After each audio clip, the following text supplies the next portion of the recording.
감사합니다.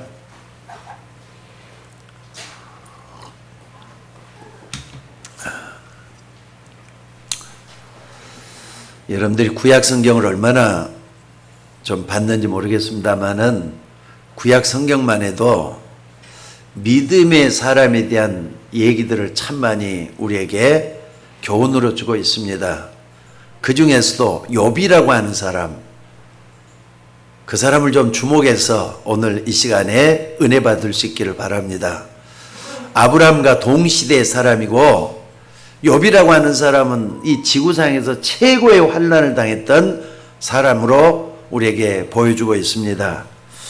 자, 욥이라는 사람에게 일어난 엄청난 사건들을 오늘 소개를 하고 있는데 종들이 와서 큰 일이 벌어졌다고 보고를 하는 겁니다. 이웃나라 스바 사람이 종들을 말이죠, 거의 죽여버린 모양이에요. 거의 죽여버린 모양이에요. 종들을 죽였으면은 아무래도 재산들이 있어도 그때 재상이라는 건 양이라든지 염소라든지 소라든지 낙타라든지 이런 게 재산인데 종들을 많이 죽여버렸기 때문에 그걸 어떻게 해야 될지도 모르잖아요. 그런 가운데 스밧 사람이어서 종들을 많이 죽여버렸다 그랬어요. 게다가 그걸 보고를 하는데 보고가 끝나기도 바쁘게 답을 듣기도 전에 무슨 일이 있었느냐. 오늘 여기 보니까 또 불이 나서 집도 재산도 다 거덜이 나버렸다 이거예요.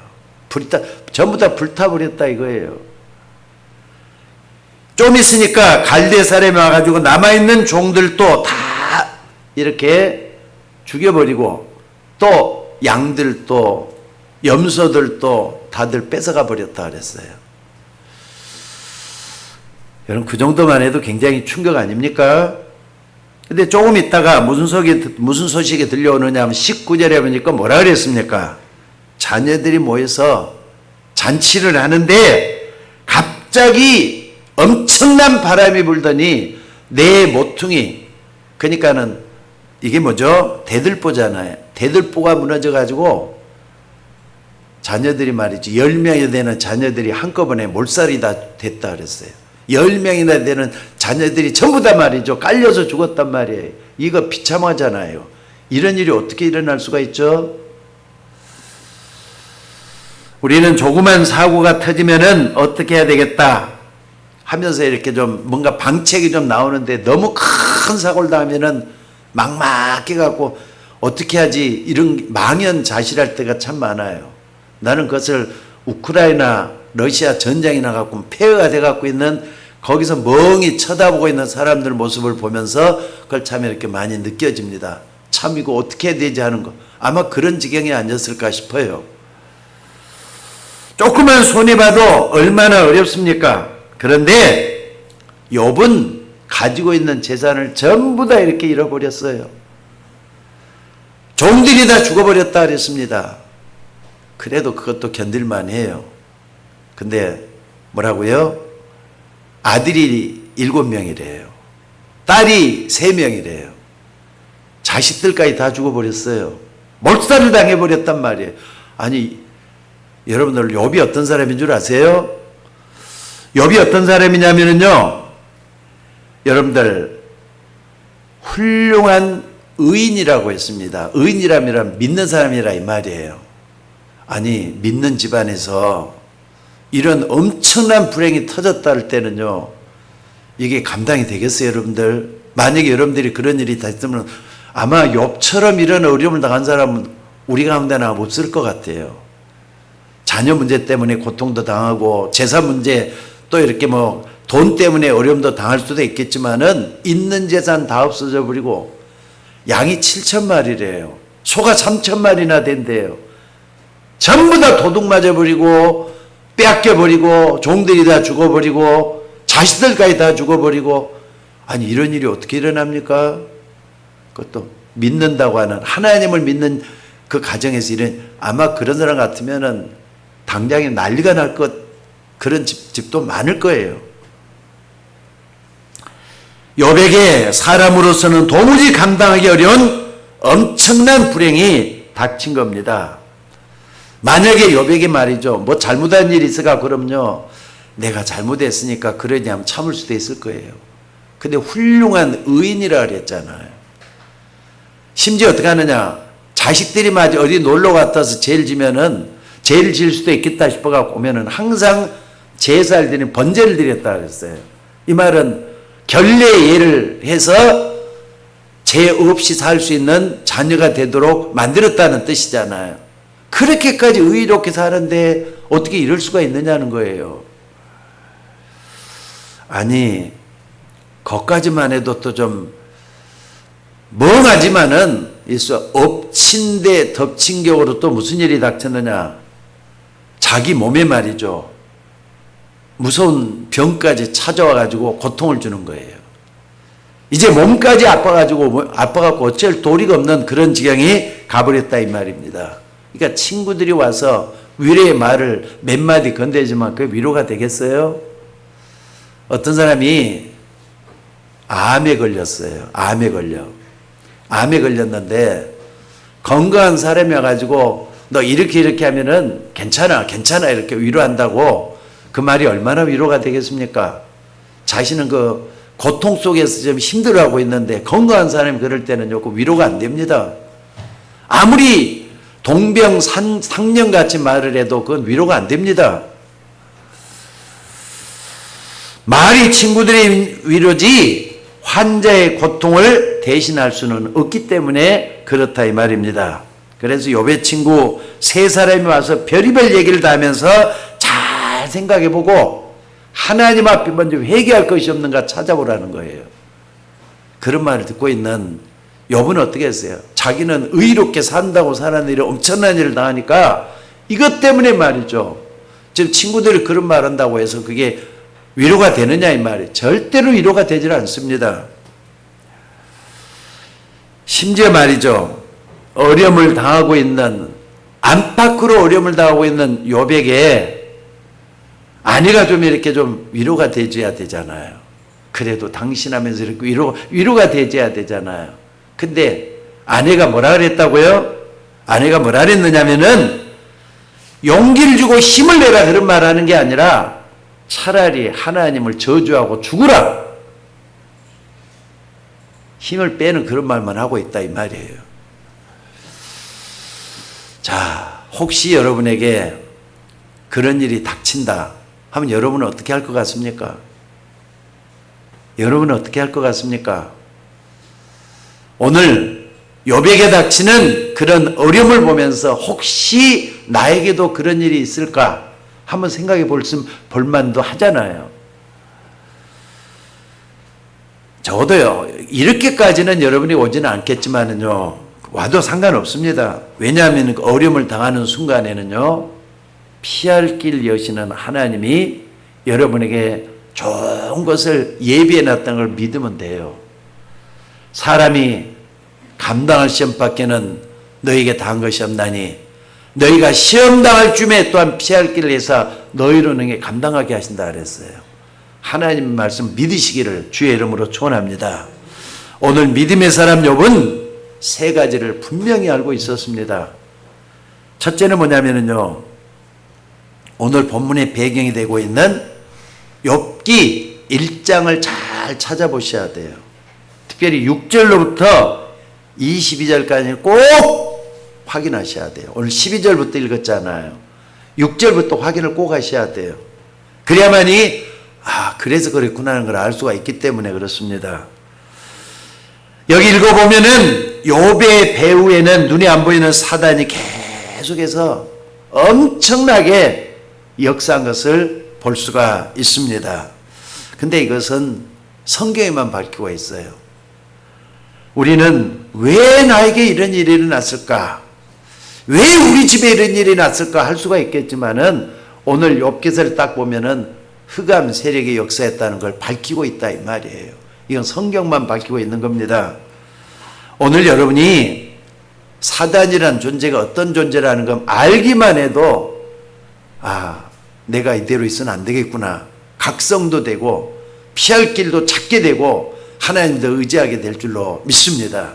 근데 이게 안 되면은요, 방법이 안 나와요. 어떻게 해야 될지 방향도 안 나와요.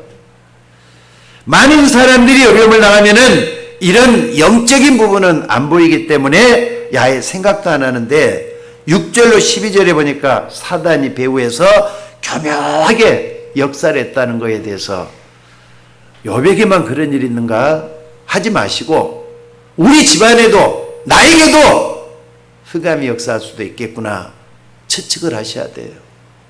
생각할 수 있는 여러분들이 좀 폭이 넓어져야 돼요. 혼자서 고민하지 말고. 여러분 성경은 하나님만 얘기하고 있는 게 아닙니다. 흑암 세력도 역사하고 있다는 걸 우리에게 보여주고 있는 게 성경이에요. 그러니까 여러분들이 세상 임금 이 사단에 대한 부분을 여러분들이 놓치지 말고 붙잡는 여러분들이 되셔야 될 줄로 믿습니다. 그래서 여러분들 창세기 1장 2절에 보니까 흑암, 혼돈, 공허라 그랬어요. 이게 사단이 역사하고 있는 아주 중요한 사역입니다. 여러분 사단이 어떤 일을 하고 있느냐? 흑암, 혼돈, 공허를 역사하고 있다 이 말이에요.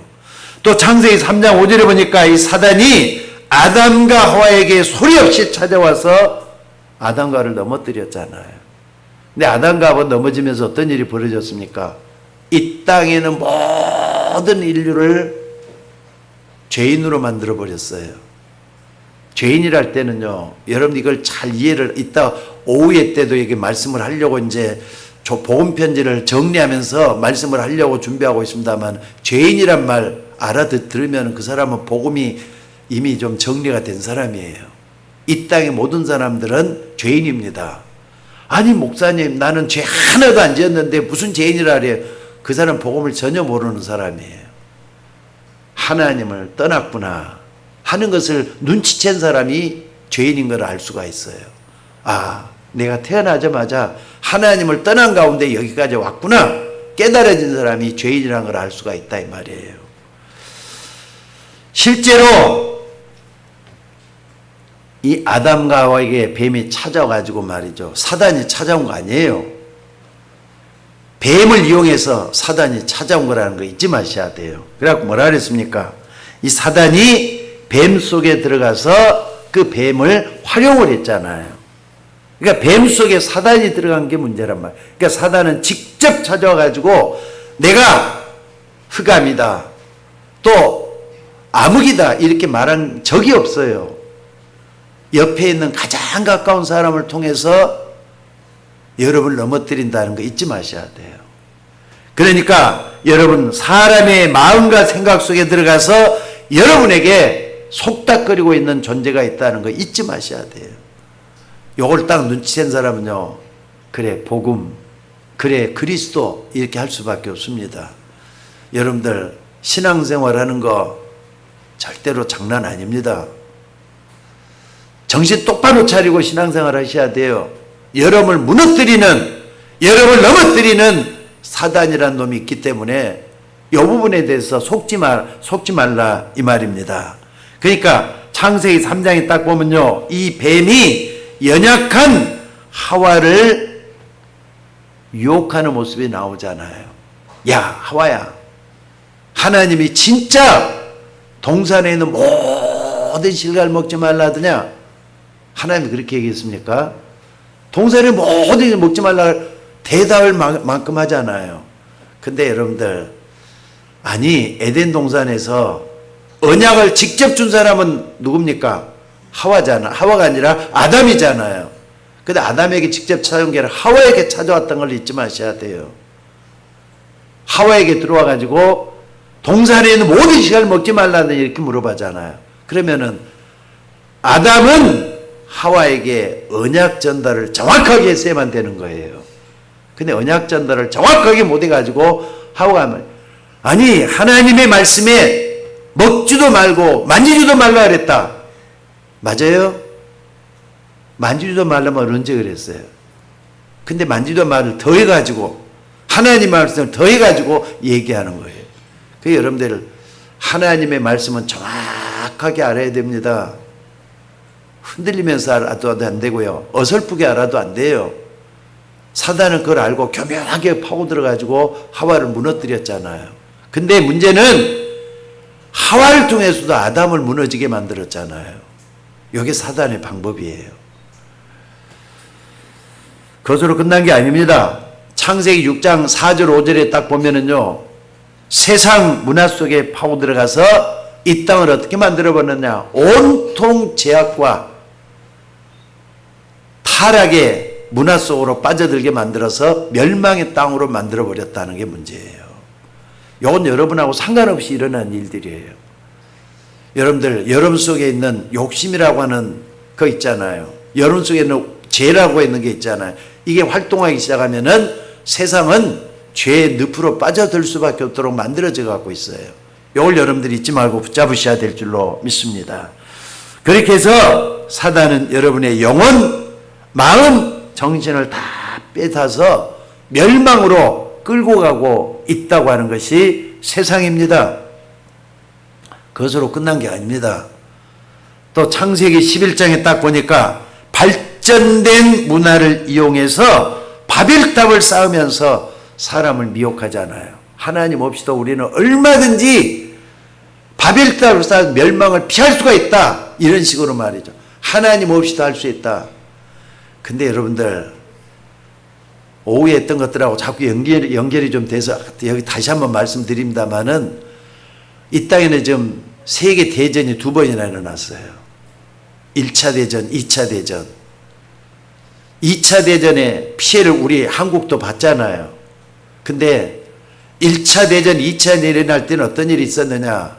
하나님 없는 문화가 세상을 지배하게 되면은 꼭 그런 일이 일어났어요. 잊지 마셔야 돼요.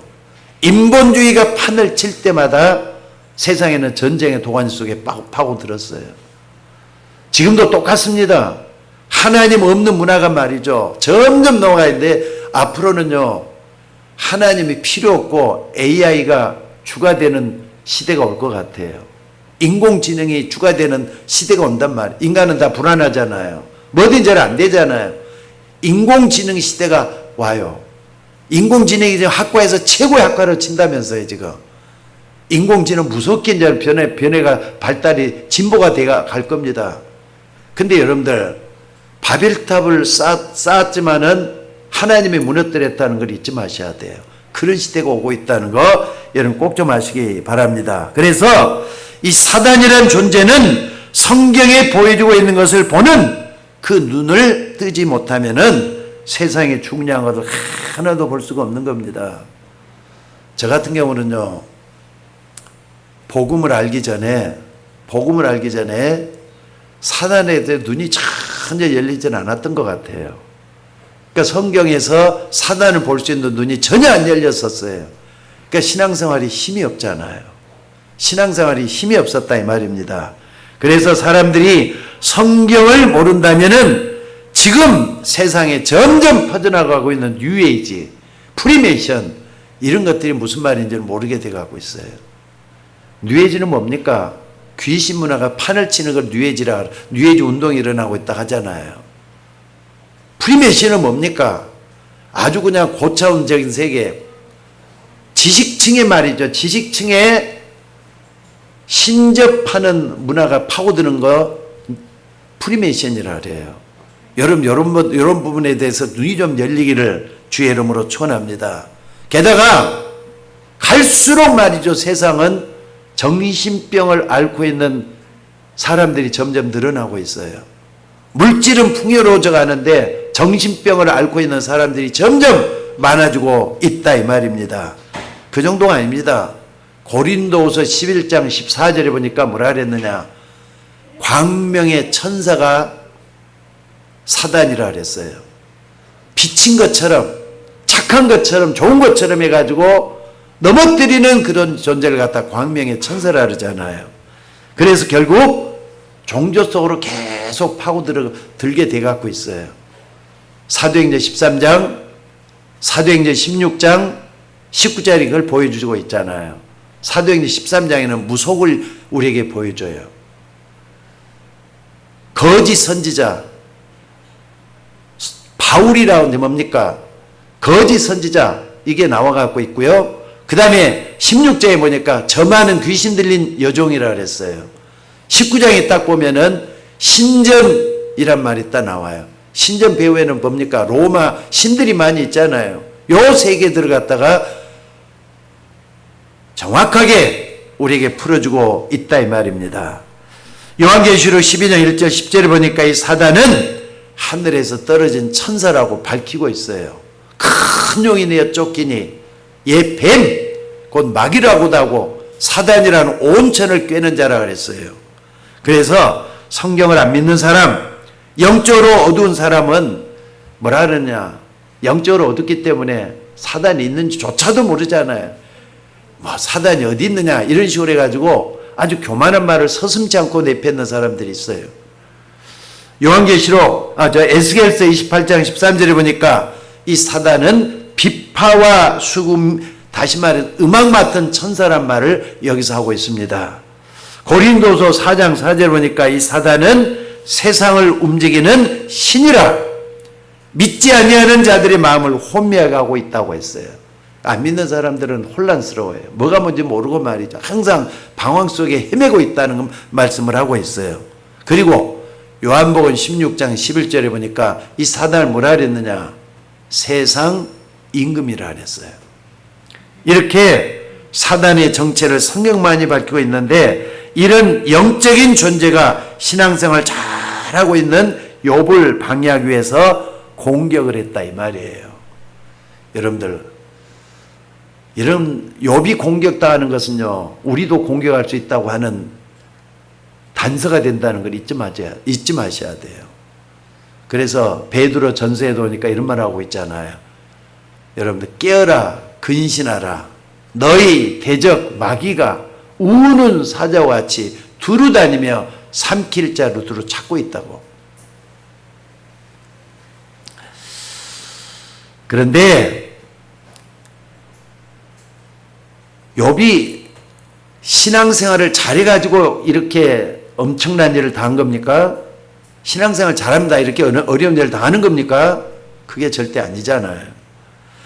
욥이 집에 말이 이런 문제가 닥쳤는데 욥은 어떻게 됐느냐? 여러분들, 한마디로 결론적으로 말씀드리면 욥은 전혀 흔들리지를 않았어요. 많은 사람들이 흔들릴 수 있는 그런 환경에서 욥은 전혀 흔들리지 않았다 이 말입니다. 여러분들, 어떤 일이 일어나도, 여러분 앞에 어떤 일이 일어나도 믿는 사람이기 때문에 낙심하지도 말고 흔들리지도 말고 기도의 종이 되는 여러분들이 되시기를 주의 이름으로 축원합니다. 왜냐하면은 여러분들이 꼭 기억을 해야 될 것은, 하나님이 절대로 자기 사람을 뺏기지 않기 때문에 그래요. 여러분, 하나님의 자녀잖아요. 하나님 뺏기지 않습니다. 그게 바로 하나님 자녀입니다. 그 사랑에서 빼앗을 사람이 아무도 없다 그랬어요. 그러니까 하나님이 우리를 아무리 축복해도 말이죠, 우리가 안 믿으면은 사단에게 당하는 거 아니겠습니까? 믿으면은 절대로 하나님은 여러분을 놓치지 않는다는 거 잊지 마시기 바랍니다. 여러분, 이때 욥이 어떤 고백을 했느냐? 자, 재산도 다 없어졌다 그랬어요. 종도 다 없어져 버렸다 그랬어요. 심지어 아들, 딸도 다 죽었고 이제 남았는데, 그때 욥이 어떤 고백을 했죠? 오늘 본문에 나옵니다. 주신 자도 여호와 하나님이시오, 가져가는 자도 여호와 하나님이시라. 그리고 내가 올 때는 재산을 가지고 온 게 아니다, 빈몸으로 왔다 그랬어요. 그리고 내가 떠날 때도 빈몸으로 갈 거 아니냐. 주신 자도 여호와시오, 취하신 자도 여호와시다. 이런 말씀을 하고 있는 걸 볼 수가 있습니다. 그러면서 마지막에 뭐라 그랬느냐? 모든 영광을 하나님께 돌린다. 욥이 이런 고백을 했다는 건 나는 믿어지질 않아요. 다 없어졌는데도, 자기 몸뚱아리밖에 안 나고 몸도 병들어 갖고 있는데도 이런 고백을 했단 말이에요. 물론 하나님이 보호하고 있지만은 욥이 이런 믿음을 가졌기 때문에 아무도 욥을 막을 수가 없었을 줄로 믿습니다. 그 말은 무슨 말이냐? 욥은 마지막 순간에도 자기 자신을 잃어버리진 않았다는 뜻이잖아요. 마지막 순간에도 자기를 잃어버린 게 아니에요. 믿음을 놓치질 않았다 이 말입니다. 여러분에게서 가장 큰 위기가 뭐냐? 나를 잃어버리는 거예요. 마지막 순간에 나를 잃어버리는 거예요. 에라 모르겠다. 될 대로 되라. 나를 잃어버리는 모습이에요. 그래서 여러분 정말 기억하시기 바랍니다. 복음을 알고 복음을 믿는 성도라면은 절대로 나를 잃어버려서는 안 될 줄로 믿습니다. 그러니까 욥이 고백하기를 주신 자도 여호와시오 취하신 자도 여호와시다. 이런 고백을 할 수가 있었던 겁니다. 여러분들 오늘 사단이 공격하면은 흔들려야 되는데 또 사단이 공격하면 염려와 근심 속에 빠져들어야 되는데 그게 아니니까 어떻습니까? 하나님을 믿는 그 믿음을 잃어버리지 않고 끝까지 지켰던 욥이기 때문에 하나님 앞에 욥을 하나님이 이렇게 소개하고 있는 거 아니겠습니까? 자, 욥이 말이죠. 이런 가운데 몸에 병이 들어서 점점 고통이 다가오고 있습니다. 얼마나 고통이 왔던지 심지어는 고통당하는 보고 주인이 차라리 하나님을 저주하고 죽으라 이렇게까지 얘기했다 그랬어요. 친구들이 보고 와서는 내가 어떻게 그런 병에 났냐 회개라 이런 말을 했다 그랬어요. 그때 욥이 한 대답이 뭐냐? 여러분 이게 욥이 정말로 가지고 있던 중요한 겁니다. 뭐라 그랬느냐? 나의 하나님은 살아계신다. 내가 여호와 하나님을 만날 때는 이 썩은 가죽으로 만나는 게 아니라 육체 밖에서 하나님을 만날 것이다. 내 시간을 이렇게 얘기했잖아요. 욥이 뭐라고요? 가장 어렵고 힘든 그 가운데서 내 시간을 얘기했다 이 말이에요. 내가 육체 밖에서 하나님을 볼 것이다. 여러분 우리 인간이 죽으면은 육체는 썩고 없어지는 겁니다. 심지어는 여러분들이 뼈 있잖아요. 뼈도 전부 다 탈골을 해가지고 이걸 갖다 이렇게 뿌리면 또 흔적도 없어져 버리는 거잖아요. 이게 사람 몸이에요. 근데 그걸로 다 끝날 것 같습니까? 영혼은 남아 있습니다. 영혼은 하나님 만나야 되는 거라고요.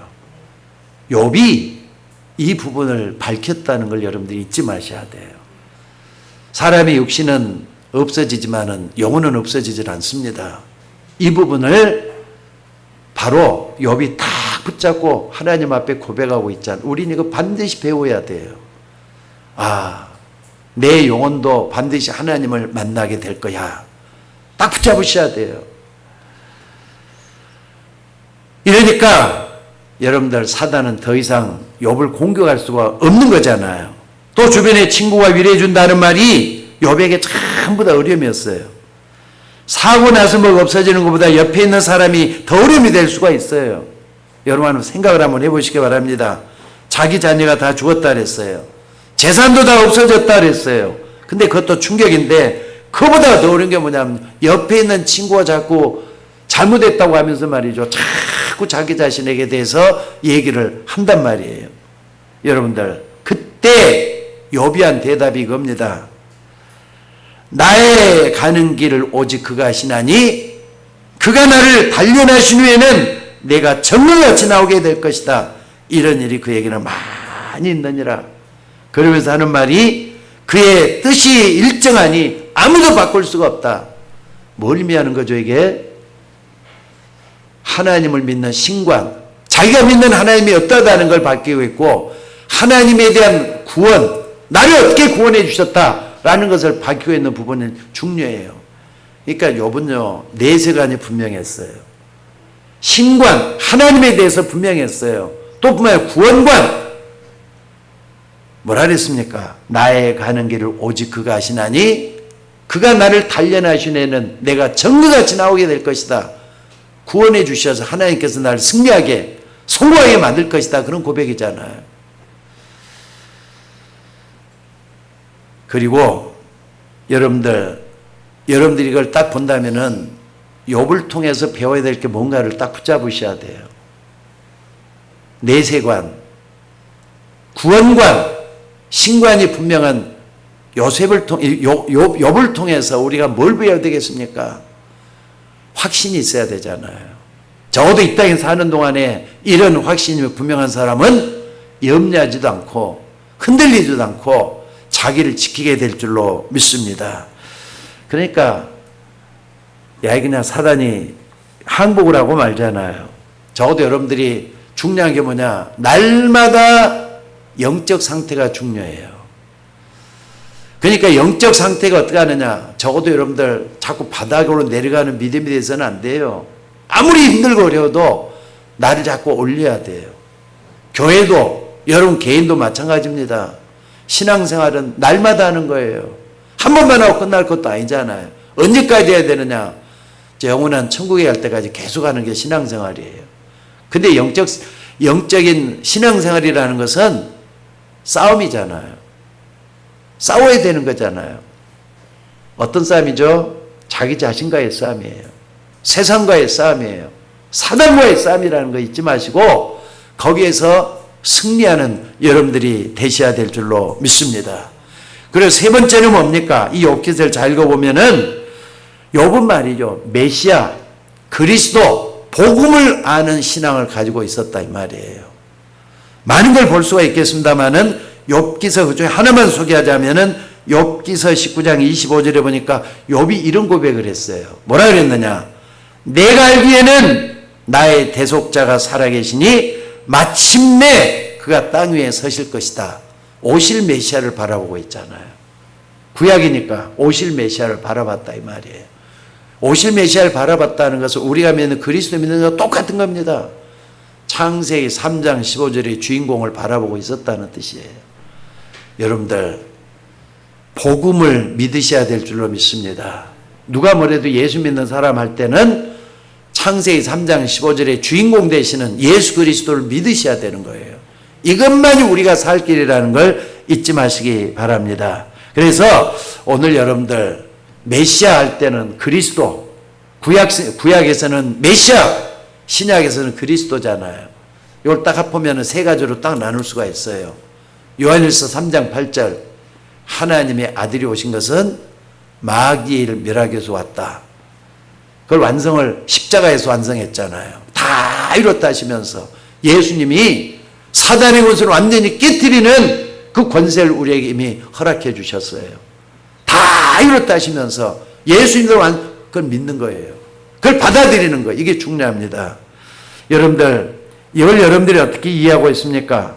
사도 요한이 전한 메시지인데 이 말씀을 통해서 세상을 들여다볼 수 있는 여러분들이 되셔야 돼요. 세상은 말이죠, 어떤 종교에서는 앞으로 세상이 좋은 세상 올 것이다 이렇게 얘기를 해요. 맞다고 보십니까? 근데 성경이 보는 관점은 그렇게 좋은 세상은 말 안 해요.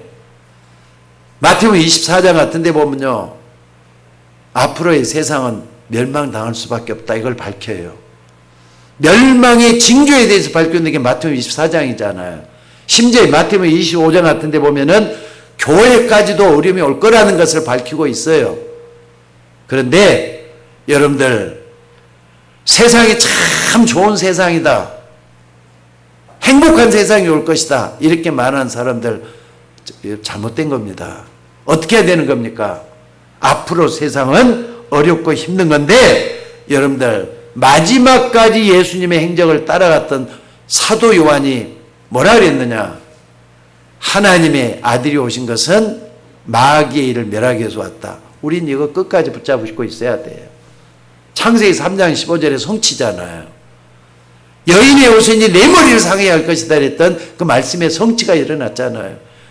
여러분 가정에 환난이 닥치고 어려움이 닥칠 때마다 하나님의 아들이 오신 건 마귀를 멸하기 위해서 왔다. 이걸 딱 붙잡아 보셔요. 승리하게 될 줄로 믿습니다. 또 지나가게 될 줄로 믿습니다. 재난과 고통과 괴로움은 넘어지게 될 줄로 믿습니다. 더 놀라운 메시지를 예수님이 하셨어요. 누가복음 10장 29절 같은 데 보면은 내가 너에게 뱀과 정갈을 밟으며 원수의 모든 권능을 제할 권세를 주었다. 여러분 이게 뭐냐? 예수 믿는 우리에게 주신 축복이에요. 여러분들, 하나님의 자녀라는 신분도 붙잡아야 되겠지만은 우리에게 준 권세도 붙잡으셔야 돼요. 아, 나에게도 예수 그리스도 이름으로 사단의 권세를 제할 수 있는 권세가 주어져 있다. 믿으셔야 돼요. 이거 믿고 끝까지 붙잡는 여러분이 되셔야 될 줄로 믿습니다. 그리고 로마서 8장 31절로 39절에 보면은 그리스도께서 승리하시고 난 뒤에 일어난 일이 이렇게 기록되어 갖고 있습니다. 예수님이 십자가를 통해서 우리를 의롭게 했기 때문에 아무도 우리를 대적하지 못할 것이다. 송사하지도 못할 것이다 그랬어요. 정확히 말하자면 욥기 1장에 딱 보면요, 사단이 욥을 송사한 걸 볼 수 있어요. 아니 하나님이 저 욥에게 말이죠, 좀 나쁜 일을 좀 당하게 해보라고. 지금 저렇게 잘 먹고 잘 살고 있으니까 저렇게 행복한 거지, 욥에게 좀 고난을 주고 어려움을 줘보라고. 그럼 욥이 당장 하나님을 배반할 거라고 송사를 했잖아요. 근데 그때 여러분들 그 일로 인해서 벌어진 게 오늘 사건이잖아요. 욥기 1장에 있는 이 사건이 이 사단이 난 겁니다. 하나님이 사단이, 근데 이게 신학적으로는 굉장히 중요한 의미가 우리에게 함축적으로 보여주고 있어요. 그래서 사단은 그리스도로 말미암아 여러분을 대적할 수가 없다는 걸 좀 아셔야 돼요. 그리스도가 오신 게 전부 다예요. 이 땅에 그리스도로 인하여 우리는 송사를 할 수도 없도록 돼 있어요. 여러분들 이걸 꼭 좀 붙잡고 승리할 수 있는 여러분이 되시기를 바랍니다. 그래서 하나님의 아들이 오신 것은 마귀를 멸하기 위해서 왔다. 굉장히 얼마나 마귀라는 놈이 여러분 주변에서 여러분 흔들어 놓습니까? 근데 꼭 붙잡으셔야 해요. 하나님의 아들이 오신 것은 마귀를 멸하기 위해 왔다. 절대로 여러분들 마지막까지 흔들 수가 없다는 걸 알게 될 줄로 믿습니다. 또 뿐만 아니라 예수님 그랬어요. 내가 곧 길이요 진리요 생명이니 나로 말미암지 않고는 아버지께로 올 자가 없다. 길 대신 예수님을 말씀을 해요. 또 뿐만 아니라 하나님의 아들이 이 땅에 오신 것은 우리의 죄를 대속하기 위해서 왔다. 여러분 죄를 대속했단 말이 왜 이렇게 중요합니까? 예, 굉장히 중요한 얘기입니다. 죄 때문에 인간에게는 재앙이 찾아오고 불행이 찾아들기 때문에 그래요. 근데 그것을 사하신단 말이에요. 죄를 사해 주시는 우리 주님의 역사가 일어난다 이 말이에요. 자, 이 세 가지를 갖다 뭐라 그러느냐? 종합하면은 그리스도라는 말로 표현할 수가 있어요. 예수님이 그리스도란 말 속에 모든 축복이 다 들어있는 겁니다. 그래서 오늘도 여러분들이 그리스도라는 이 말 한마디를 제대로 이해하고 붙잡게 된다면은 욥기서가 말이죠, 너무나도 나에게 중요한 구원관을 보여주고 있구나. 또 하나님을 믿는 신관이 어떤 것을 보여주고 있구나. 이걸로 인해서 내세관이 분명함을 보여주고 있구나 하는 걸 알 수가 있다 이 말이에요. 그래서 오늘 여러분들 아무리 큰 문제가 닥쳐도, 어려운 일이 닥쳐도 그리스도의 말만 바로 알고 체험해버린다면은 어떤 환난 속에서도 승리하는 여러분이 되게 될 줄로 믿습니다. 그러니까 여러분들은 뭘 해야 되느냐? 영적 상태가 중요해요. 기도하는 여러분들이 중요해요. 신앙생활이 뭐냐? 영적 싸움이에요. 그냥 이렇게 막연하게 교회 왔다 갔다 하면서 그냥 이렇게 잠만 푹푹 자고 그래도 되는 거, 그건 아니에요. 여러분들 신앙생활이 뭐냐? 영적 싸움이라니까. 기도하셔야 된다 이 말이에요. 정말로 마음을 붙잡고 기도할 수 있는 여러분이 되셔야 될 줄로 믿습니다. 그러니까 오늘부터라도 여러분들이 진짜 영적 싸움을 좀 제대로 하는 여러분들이 될 수 있기를 주의 이름으로 축원합니다. 절대로 신앙생활은 장난으로 하는 게 아닙니다. 진짜 영적 싸움에서 승리하는 여러분들이 되셔야 될 줄로 믿습니다. 그래서 진짜 기도를 시작하면은 하나님이 주시는 응답은 지금도 올 수가 있지만은 앞으로도 두고두고 하나님께서 여러분에게 응답해 주실 줄로 믿습니다. 그래서 기도가 뭔지를 제대로 알고 기도하는 여러분들이 되셔야 돼요. 기도도 여러분들 장난으로 좀 하지 마셔요. 한운동 마운동 하지 마시고 진지하게 하나님 앞에 생명 걸고 기도도 좀 한번 해보셔요. 그래야 여러분 집안에 있는 흑암을 물리칠 수 있을 거 아닙니까? 흑암, 혼돈, 공허라고 했습니다. 자, 결론적으로 말씀드리겠습니다. 여러분 정말 복음을 믿습니까? 복음은 예수님이 그리스도라는 게 복음이에요. 그걸 믿는 걸 갖다가 신앙생활이고, 이 믿는 사람은 누구든지 하나님 자녀가 되는 축복을 받았어요. 죄와 사망의 법에서 해방을 받았단 말이에요. 예수님 분명히 그랬잖아요. 내가 진실로 진실로 내게 이르노니 내 말을 듣고 또 나 보내신 이를 믿는 자는 영생을 얻었고 심판에 이르지 아니하나니 사망에서 생명으로 옮겼느니라 그랬어요. 마귀의 자녀가 아니라 하나님 자녀로 하나님께서 만들어주시기 때문에 운명이 바뀐 겁니다. 딱 붙잡는 게 구원받은 사람의 축복이에요. 이걸 믿는 게 구원의 확신이라 그러잖아요. 오늘 여러분 이걸 딱 붙잡고 승리할 수 있는 여러분이 되시기를 바랍니다. 그래서 여러분들 기도 좀 진짜로 한번 해보시기 바랍니다. 우리 성도들 몇 명 안 되지만은 여러분들이 기도를 붙잡고 할 때 여러분 가정의 위기도 감당할 수가 있어요. 또 교회의 위기도 감당할 수가 있어요. 하나님이 여러분을 통해서 큰 일을 구해가고 있다는 걸 믿으시기 바랍니다. 그래서 정말로 하나님 앞에서 기도할 수 있는 여러분이 되시기를 주의 이름으로 축원합니다. 진짜로 하나님께 기도하면 어떻게 되느냐? 어떻게 될 것 같습니까, 여러분들? 반드시 하나님이 응답하시게 돼 있어요. 자, 따라서 봅시다. 진짜 기도하면 하나님은 반드시, 다시 한 번 더, 반드시 응답하신다. 자, 그 어려운 때가 지나고 말이죠. 욥에게 빛이 찾아들기 시작을 했어요. 기도 응답이 오기 시작했어요. 그게 욥기서 42장에 나옵니다.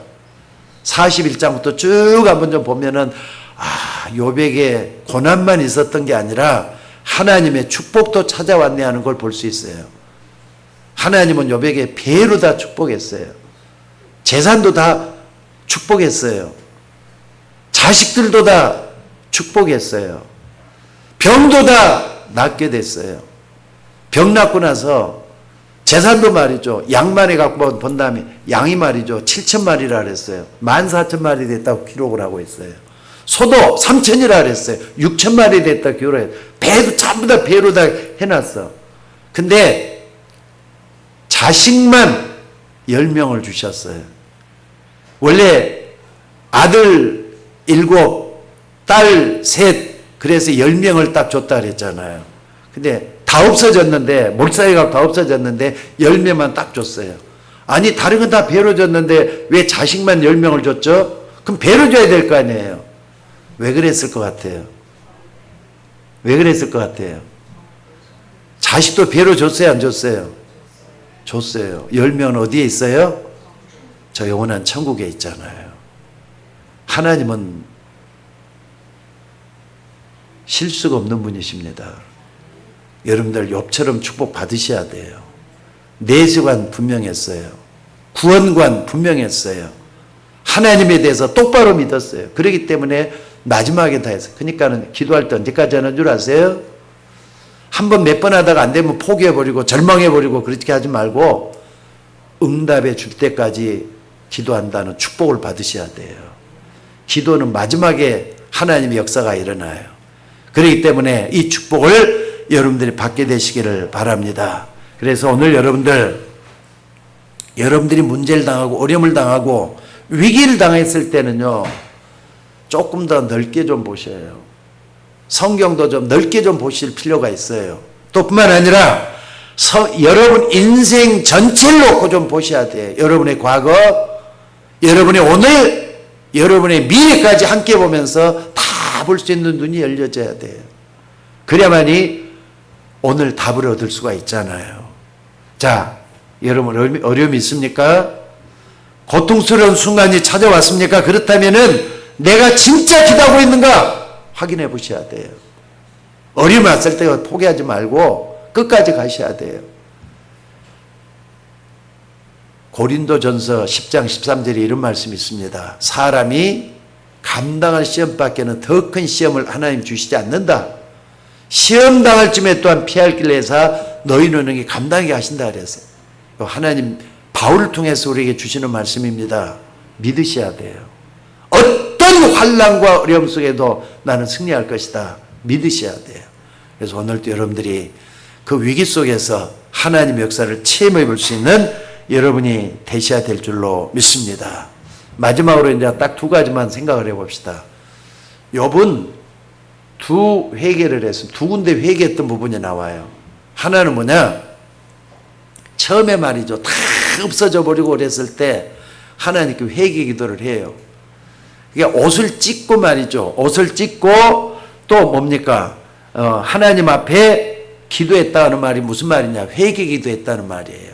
어떤 회개 기도했습니까? 자기가 죄를 지었기 때문에 그 기도가 아니라 하나님 이런 일 때문에 내가 하나님께 은혜 받는 일에 흔들림이 없도록 나를 인도해 달라고 하는 기도예요. 여러분들 마지막 순간까지도 버리지 말고 여러분을 잃지 말라 그랬죠. 나를 잃지 말라 그랬죠. 마지막까지 여러분의 믿음을 고백하는 여러분들이 되셔야 될 줄로 믿습니다. 그리고 두 번째 회개 기도를 언제 했느냐?